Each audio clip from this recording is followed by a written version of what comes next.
Hey everyone, I'm the Exalt Tai and welcome to a Fire Emblem Heroes guide on how to build Tharja. She's considered a great unit despite being a launch unit. Well, why is that? What does Tharja have and how do I build her? I'm here to help with that. This guide will be split into two halves, the first being a general overview that explains her power, any allies encounters, and some tips, the second being the builds that include cookie cutter and unique builds. If you have other thoughts on Tharja or other builds, I'd love to hear about it in the comments below. Now, let's begin. You're already dead. Tharja, the Dark Shadow, is a red tome infantry unit.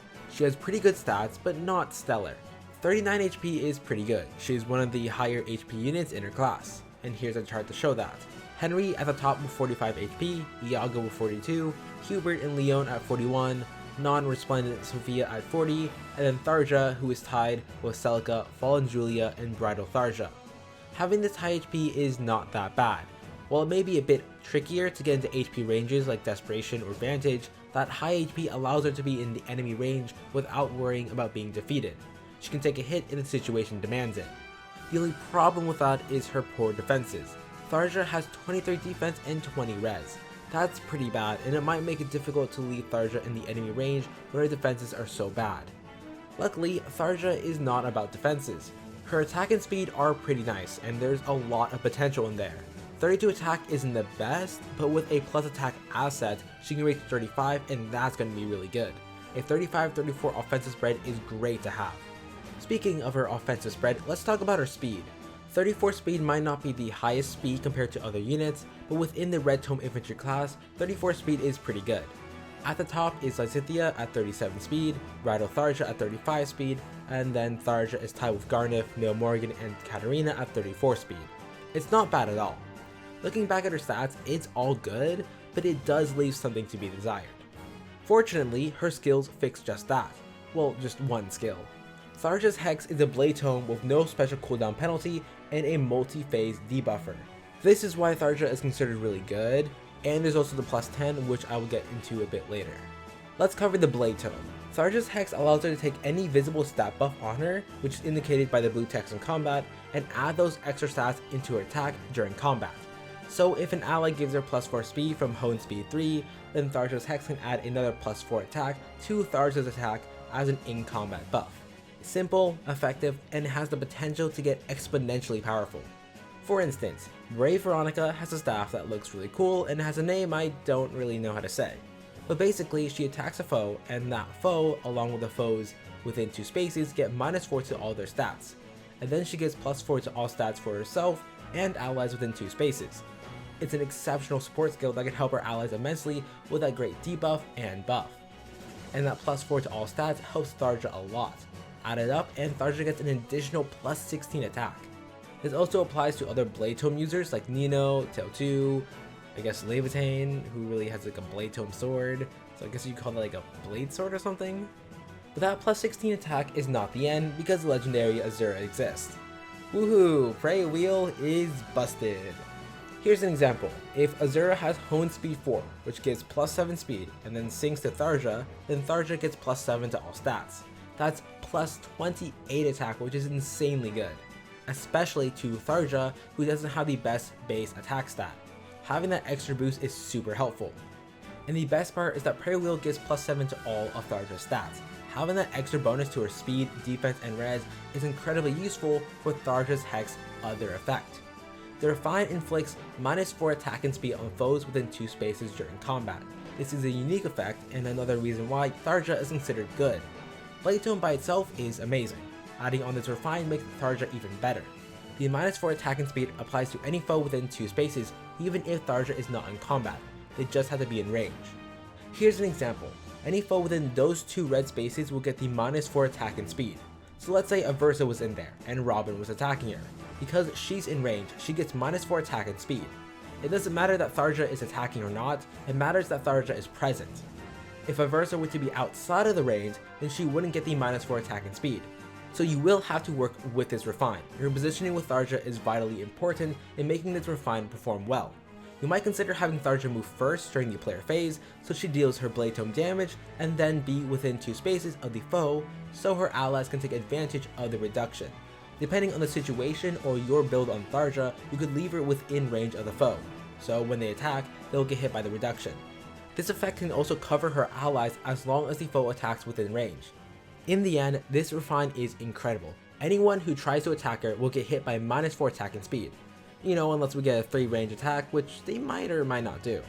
Anyways, the debuff helps survival since the foe can't hit as hard. It also lowers the chances of the foe being able to double Tharja and helps your team get a double with a speed reduction. It's an offensive, defensive, and a support skill all in one. This, combined with her potentially explosive attack power from Blade Tome, makes her a powerful unit that you might consider investing in. Speaking of investing, this is what Tharja has at +10. That offensive spread of 37-39 is marvelous, and 27 defense ain't bad. That HP is also pretty good too. Keep in mind that this is a neutral IV Tharja. Stats might differ depending on the IV. I don't just want to praise Tharja though. Blade Tomes have been here since the beginning of the game, and we have plenty of counters. Panic status is super big. Whether it comes from Panic Ploy, or Panic Smoke, or Panic Staff, there's a lot of ways to inflict the Panic status. Panic will reverse any bonuses into penalties, meaning Tharja can no longer get any additional attack since her bonuses are now hurting her as penalties. There are also skills that neutralize bonuses like Brave Lyn. Her Mola gear neutralizes magic foes bonuses during combat, so Tharja will not be able to get any additional Blade Tome damage. Other skills that neutralize bonuses include Distant Defense 4, Divine Naga, Darcy's Edge, the Little Skill Family, Fancier Fine, and a bunch of others. Another fatal weakness to Tharja is that she needs supports. Unlike Nino, Tharja has no way of buffing herself to get Blade Tome damage aside from other allies, or the player gives her skills that allow her to buff herself. So if you're considering allies, bring along a support buffer like Legendary Azura. Strong green units are perfect for taking on the blue foes that Tharja can't deal with herself. And remember, Tharja's Hex can support her allies, so she can just sit behind her green friend as they take care of the problem. Restore is one of the healing assists that gets rid of any penalties and negative statuses like Panic, something very useful for Tharja who's weak against Panic. Or a Dancer unit, because Panic only lasts for one action. If Tharja waits for her action, a Dancer can come and Tharja can move again without the Panic status. Doesn't matter who you bring, what matters is that you have a way to cover her weaknesses. I think that covers the general overview. Time for builds. The first 4 builds are cookie cutter standard builds. They're going to be in +10 and at +0 because you're more likely to use those sets.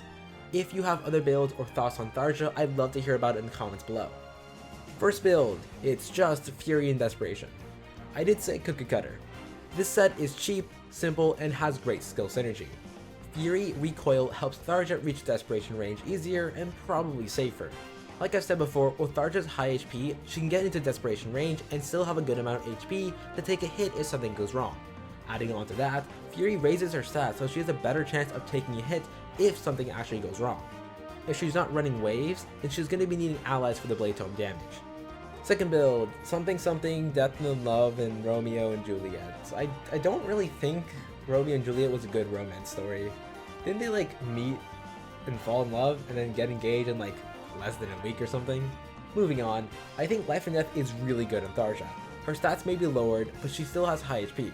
It might make it easier to get into Desperation range actually. And Tharja's Hex -4 attack and speed can lessen Life and Death's negative effect. Drive Res can help with support as her allies can get extra res and the foe gets -4 attack, so then her allies survive longer and hopefully continue to buff Tharja. Drive Res can be replaced with Drive Defense, and that mainly depends on the units you face and what you consider a bigger problem. If Tharja is adjacent to an ally, then the ally still has a weak spot where a ranged unit can attack without getting hexed. So whichever support skill you want to use to cover that weak spot is up to you. Third build, Cookies and Birds. Tharja's Hex works in both phases, so why not just boost that player phase so she destroys even more? That's where Double Swift Sparrow comes in. Get hit, get desperate, initiate combat, get +8 attack and speed, and win. So Sparrow builds are very straightforward and sorta expensive. The cheapest path without luck is promoting an Asala to 5 stars and then foddering him. Fourth build, Close Lovers. Once Tharja gets some buffs, her attack might be high enough to one-shot enemies. So with Close Counter and Vantage, you can keep Tharja in the front more often. With Tharja in the front, she's more closer to the foes, so she can inflict the -4 attack and speed from her Hex. I think this is one of Tharja's better sets. The Hex debuff and the role that Close Counter Vantage plays really synergize as well, and not many Blade Tome units can run the same set as good as Tharja. Also, with the attack wave, it can increase her attack power just in case she's alone and doesn't have a support ally. And remember, there are ways to counter this set. Vantage can be shut down by Hardy Bearing, and Close Counter can be shut down by Dazzling Staff or the Prevent Counterattack status. You'll see that status from Inhulu, Flash, Venom Edge. 5th build, Close Lovers but with Tinfoil. Continuing the Close Counter, Close Foil is pretty good for Tharja. Again, buff Tharja so she can one-shot her foes and stay in the front. Close Foil fills the same role and gives +5 attack and defense, which synergizes with Tharja's Hex. Less damage is taken, more doubles are prevented, and Tharja has increased damage. You can replace low attack speed with Vantage, but there are good benefits to low attack speed. Aside from neutralizing the foe's bonuses to attack and speed, it also decreases it by -3, so Tharja can take less damage and prevent more doubles once again. But make sure you watch out for dragons, since Close Foil does not let you counterattack them. 6th build, buy one and get one bonus curse for free. What do you think the salary for a Dark Mage and Pelagia is?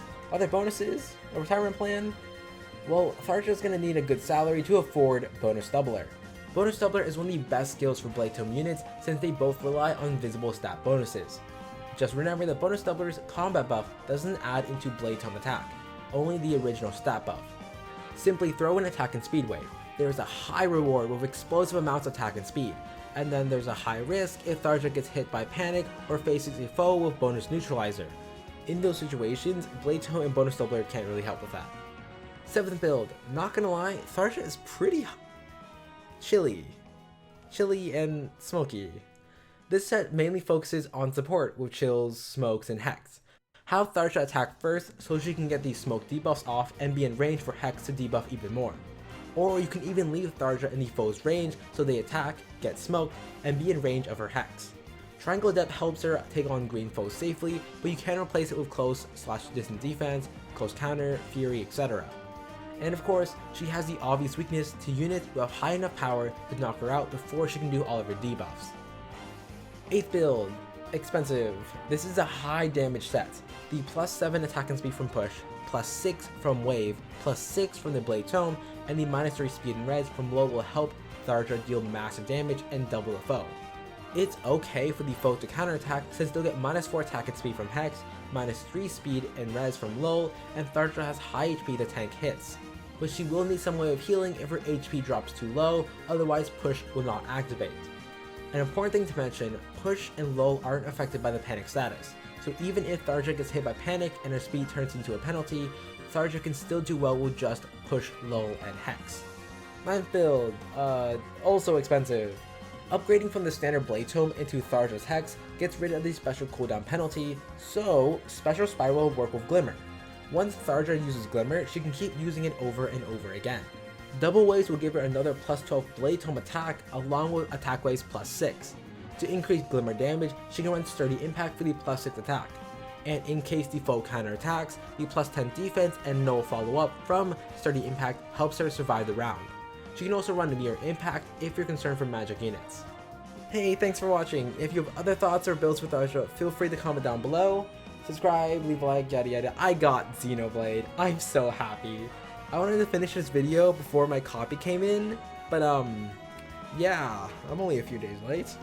You can check out my Twitter at Exalt Tai to see my progress. I won't post spoilers because that's lame, and I am not lame. With all that, stay hydrated, folks, and stay safe.